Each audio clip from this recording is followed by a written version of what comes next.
Hello friends and welcome back to the channel. In this episode, I'll show you how to make some pull-apart hot dog buns. These are so soft and fluffy that your knife will basically fall through them. And whatever you put inside these, it won't matter because it's all about the bun. Nevertheless, a classic frank with some sauerkraut and mustard will do for me. So let's get on with making these. And as always, you'll find a full recipe with all the details down in the description box with metric and imperial units. So first, let's see what equipment we need.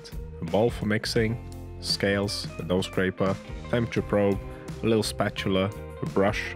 You'll need a tray with some non-stick paper and a little pot.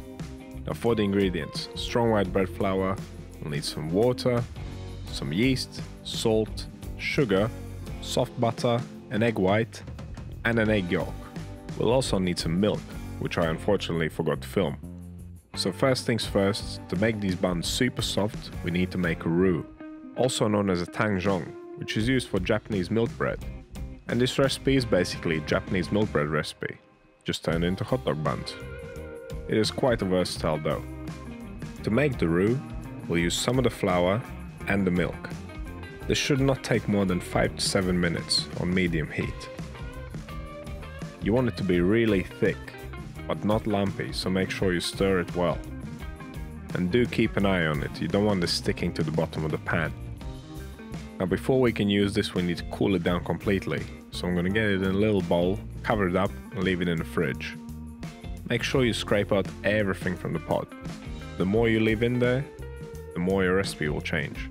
Now cover your roux tightly using cling film, make sure it's touching. If you leave any air gaps, the roux might dry out and form a crusty skin. It will be difficult to work into the dough, and you might feel it in the end result. Alright, so once you're ready to make the dough, get your bowl, add the water, add the yeast, salt, sugar. Next comes the egg white. I mean, the order doesn't really matter. Now get your roux out of the fridge, add that too. Try and break it up a bit, it is really thick at the moment. And then also add the butter. And then give it all a good mix. You want to dissolve any large sugar crystals and you want to hydrate the yeast. And once that's done, add your flour. That's the last ingredient for the dough. Now grab your scraper and mix until you don't see any more dry flour. And if the scraper's not doing the job, continue on by hand. You want to work it together in one piece whilst it's still in the bowl. Only then tip it out on the table and start kneading it. I'm using the regular kneading method here.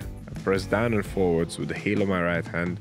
Then using the fingers of my left hand, I fold the piece of dough under the heel of my right hand. Then turn and repeat. This dough is a little bit sticky, but don't worry about it. Just keep working it and it will get less and less sticky as you go along. You can also use your scraper to scrape it up from the table once in a while. The whole kneading process should not take more than 7 minutes or so. And if you feel like it's too sticky for you, you can change the kneading method. You can do the stretch and fold. Pick the dough up, stretch it against the table and fold it over. Always pick it up by the side. Either way, in time it will get less sticky and more glutinous. And if you have a mixer, by all means use a mixer. It will take around 5 minutes on medium speed. So around 7 minutes later, the dough has become nice and stretchy, it's become nice and smooth. It'll still be a bit sticky, but it's ready now. We can place it in a bowl and start fermenting. Always take the temperature of your final dough. 25 to 26 degrees Celsius is just about right for this. Now cover it up and we'll leave it to proof for around 45 minutes. During this time you should start seeing the dough puffing up. If your dough temperature was lower, it will obviously take longer. If it's warmer, it will take less time. Either way, after the first proof, we need to fold it. Folding will achieve a couple of things. We'll equalize the temperature in the dough. We'll create extra layers in the gluten structure, making our dough stronger. And we will also degas the dough, also known as punching down.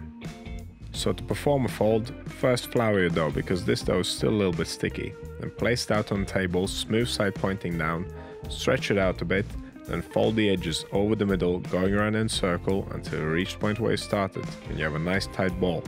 Then tighten it against the table, pinch the bottom together, and back in the bowl it goes, smooth side pointing up. We can cover it up again, we'll leave it to proof for 45 more minutes.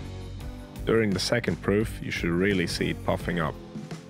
It has definitely doubled in size since we began, so now we can divide it. I would suggest using your scales for this step. just to get the sizes nice and even. And just because the dough is still a little bit sticky, you want to dust your scales with flour as well. Now just use your scraper, release the dough from the bowl, pop it on the scales, see what they read, and divide that into 4. And don't go too crazy with the flour here, you don't want to add too much. It's easier to add more than to take off.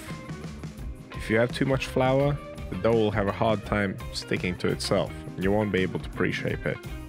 And speaking of pre-shaping, this is how it's done. Like I said, this dough is a little bit sticky, so flour your hands, then flatten the dough piece out, fold the edges over each other, then fold the top over, turn it around and fold the bottom up as well. But don't listen to my instructions, just watch my hands.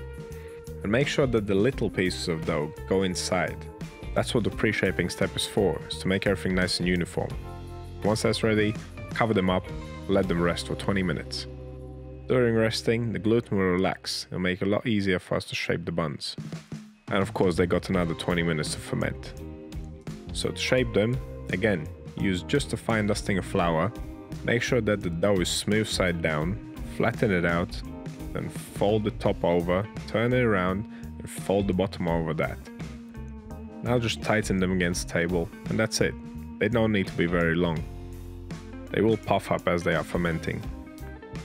And look at that bunch of ugly buns, but trust me, once they're baked they look beautiful. Now to make these pull apart from each other, make sure to brush the sides with butter. And this goes for any pull apart bread, even cinnamon buns, you want to brush them, because if you don't you might tear off half the other bun. And then just keep adding more buns, brushing sides and adding more. And do leave some gaps in between them, because they will puff up as they are proofing and baking. Now we can cover them up for their final proof. This should take around 1 hour. During the final fermentation you want to preheat your oven to 160 degrees Celsius with the fan on. Now watch these babies rise. They have definitely doubled in size, and that's what you want to see. Now let's take the egg yolk that we had earlier and add a teaspoon of milk and mix that together. This will be our glaze. And what I like to do is glaze them twice. Just brush them all over, leave them to dry for 5 minutes and brush them again. They will get a super golden brown crust. And now we're ready to bake. They should not take more than 25 minutes or so. And that's your pull-apart hot dog buns. Quite simple, right? And there's one more step you can take to make them extra nice. Whilst they're still warm, grab your brush and brush them with butter all over. And now just get your fillings ready and enjoy. And as always, if you have any questions or suggestions, drop them down in comments. Subscribe if you haven't already. I make bread baking videos every Wednesday and Sunday. Thank you for watching. I'll see you in the next one.